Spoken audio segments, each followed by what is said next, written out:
पति, पत्नी और नौकरानी। शीतल और अभिमन्यु की शादी को 5 साल हो चुके थे, लेकिन अभी तक उनका कोई बच्चा नहीं हुआ था। इसकी वजह से शीतल और अभिमन्यु परेशान रहते थे, लेकिन उन दोनों से ज्यादा परेशान थी शीतल की सास, यानी अभिमन्यु की माँ जानकी देवी। जानकी देवी चाहती थी कि जल्दी से जल्दी उनकी गोद में पोता या पोती आ जाए, और इसीलिए वो अपनी बहू शीतल को लेकर एक दिन हॉस्पिटल पहुंची।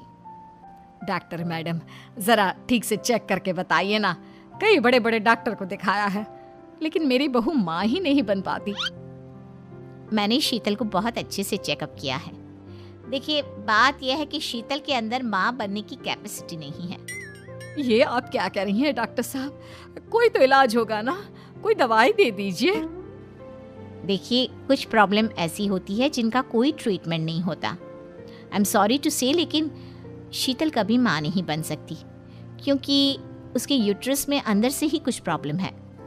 घर आने के बाद क्या हुआ माँ? कहाँ लेकर गई थी आप शीतल को? अरे कहाँ लेकर जाती, डॉक्टर मैडम के पास ले गई थी, लेकिन तेरी बीवी तो कभी माँ बन ही नहीं सकती। मम्मी जी, इसमें मेरी क्या गलती? अगर अंदर से कोई प्रॉब्लम है तो उसमें मैं भी कुछ नहीं कर सकती। जानती हूँ, ये बात डॉक्टर के मुंह से सुन चुकी हूँ। अब दोबारा मेरे सामने इस बात का गाना मत गा। अरे माँ, परेशान होने की जरूरत नहीं है, हम सोचते हैं ना कुछ। अरे क्या सोचेगा तू? जब डॉक्टर कह चुका है कि तेरी बीवी माँ नहीं बन सकती, तो बता क्या सोचेगा तू? कहाँ से लाएगा बच्चा? माँ, ये तो मैं भी नहीं जानता। अभिमन्यु, क्यों ना हम अनाथ आश्रम से एक बच्चा गोद ले आए? क्या फर्क पड़ता है बच्चा हमारा हो या गोद लिया हुआ? हाय, बड़ी बातें बनाने वाली। क्या फर्क पड़ता है? अरे क्यों फर्क नहीं पड़ता? मुझे इस वंश को आगे बढ़ाने के लिए मेरे बेटे का खून चाहिए, किसी दूसरे का नहीं। लेकिन माँ, आप जानती हैं कि ये अब पॉसिबल नहीं है। मैं कुछ नहीं जानती। मैं किसी पराये की औलाद को इस घर में अपना पोता या पोती बन के बढ़ता हुआ नहीं देख सकती। मेरा वंश मेरे बेटे के खून से ही आगे बढ़ेगा। लेकिन मम्मी जी, ऐसा कैसे हो पाएगा? आप अच्छी तरह जानती है ना, मेरा और अभिमन्यु का बच्चा नहीं हो सकता। तो मैं अपने बेटे की दूसरी शादी करवाऊंगी, और अपनी दूसरी बीवी से यह मुझे बच्चा पैदा करके देगा। ये आप क्या कह रही हैं माँ? मैं किसी और से शादी नहीं करने वाला। मेरे रहते हुए आप अभिमन्यु की शादी किसी और से करवाएंगी? मम्मी जी, आप ऐसा कैसे कर सकती हैं?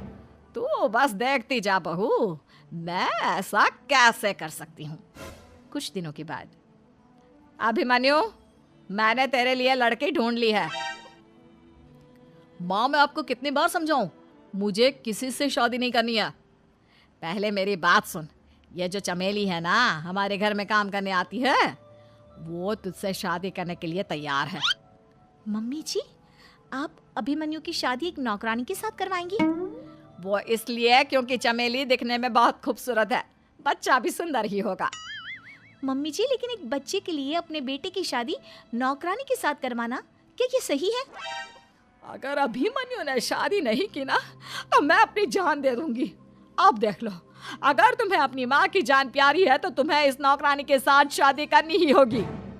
इस तरह जानकी देवी अपने बेटे अभिमन्यु की शादी नौकरानी चमेली के साथ करवा देती है। कुछ दिनों के बाद, नौकरानी से मालकिन बन के तो मजा आ गया। अब तो मैं इस घर की मालकिन हूँ।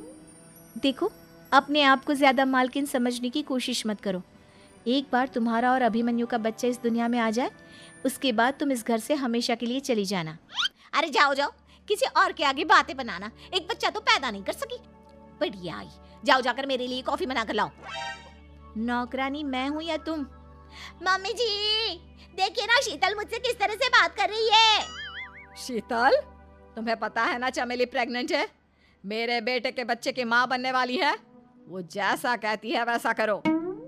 लेकिन मम्मी जी, वो मुझे नौकरों की तरह ट्रीट कर रही है। अरे तो करेगी ना, वैसे भी बहू तुम हो किस काम की? एक बच्चा तो पैदा नहीं कर सकती। जाओ अब घर के सारे काम करो और चमेली को आराम करने दो।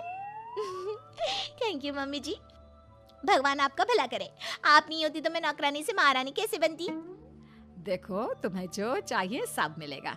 खूब खाओ पियो, मजे की जिंदगी जियो, लेकिन बस मुझे एक बच्चा पैदा करके दे दो। कुछ दिनों के बाद, मम्मी, बच्चे के लिए आपने मेरी शादी चमेली के साथ करवा तो दी, लेकिन दिन और रात का चैन मिट गया है। सारा दिन शीतल और चमेली की बहस चलती रहती है। अब शीतल को इस घर में रखने से क्या होगा? मैं तो कहती हूँ उसे घर से निकाल दो, है भी किस काम की। मैं ऐसा नहीं कर सकता माँ, वो मेरी पत्नी है, उससे बहुत प्यार करता हूँ मैं। तुम्हारी पत्नी चमेली है, चमेली, उससे प्यार करो। अरे तुम्हारे बच्चे को जन्म देने वाली है वो। अभिमन्यु, मैं खुद ही इस घर से चली जाती हूँ। वैसे भी अपने ही घर में नौकरों की तरह रहकर परेशान हो चुकी हूँ। घर की नौकरानी मेरे ऊपर हुक्म चलाती है, वो तुम्हारी पत्नी बन चुकी है। अब मेरा इस घर में क्या काम? अभिमन्यु के बार बार रोकने पर भी शीतल उस घर से चली जाती है। कुछ दिनों के बाद चमेली एक बच्चे को जन्म देती है। भगवान ने मेरी सुन ली, मेरे बेटे का घर भर गया, उसका अपना बच्चा इस दुनिया में आ गया। मम्मी जी, बच्चे को हाथ लगाने से पहले मेरी एक शर्त तो सुन लो। तुम कहना क्या चाहती हो चमेली? आपकी मम्मी को बहुत शौक था ना अपने पोते को खिलाने का। अब देखो, इस दुनिया में हर चीज की कोई ना कोई कीमत तो होती है। तुम अपनी आधी प्रॉपर्टी मेरे नाम कर दो, बच्चा तुम्हारे नाम। अरे लेकिन मैंने अपने बेटे से तुम्हारी शादी करवाई है, अब ये सौदेबाजी कहाँ से आ गई? जो औरत अपनी बहू को घर से निकाल कर एक नौकरानी के साथ अपने बेटे की शादी करवा दे, वो तो सौदेबाजी कर ही सकती है ना। उसका कैसे भरोसा कर सकते हैं? मुझे बस आप लोगों की प्रॉपर्टी चाहिए, उसके बाद ही बच्चे को आप हाथ लगा सकते हैं। मैंने कहा था ना मम्मी, आप गलत कर रही हैं। देखिए, उसका नतीजा आपके सामने है। जब शीतल को पता चलता है कि अभिमन्यु और चमेली का बच्चा दुनिया में आ गया है तो वो अपने घर पहुंचती है। अभिमन्यु, कहाँ है आपका बच्चा? क्या मैं उसे देख सकती हूँ? कुछ भी मत पूछो शीतल, माँ की हुई एक गलती हम लोगों पर भारी पड़ रही है। वो नौकरानी अपनी औकात पर आ गई है और अब हमसे अपनी आधी प्रॉपर्टी मांग रही है, वो भी बच्चे के बदले में। एक बात कहूँ अभिमन्यु, आप उससे कुछ भी देने से मना कर दो। अरे कैसी बात कर रही हो? मेरे बेटे की औलाद है उसके पास, ऐसे कैसे मना कर दे? मम्मी जी, वो अभिमन्यु का बच्चा नहीं है, वो चमेली और उसके बॉयफ्रेंड का बच्चा है। ये तुम क्या कह रही हो शीतल? ये देखिए वीडियो, चमेली और उसका बॉयफ्रेंड आपस में बातें कर रहे हैं कि उन दोनों ने मिलकर आपको बेवकूफ़ बनाया है और अब इस बच्चे के बदले आपसे प्रॉपर्टी भी हड़प लेंगे। हे भगवान, ये मुझसे क्या हो गया? ना तो बच्चा मिला और अपने बेटे की नौकरानी के साथ शादी करवा दी सो अलग। अब क्या होगा? मुझे माफ कर दो शीतल, मेरी वजह से तुम्हें बहुत तकलीफ हुई है। अभिमन्यु, मैंने कहा ना, उस नौकरानी को उसके बच्चे सहित इस घर से बाहर निकाल दो। लगता है मेरे अभिमन्यु का बाप बनने का सपना अधूरा ही रह जाएगा।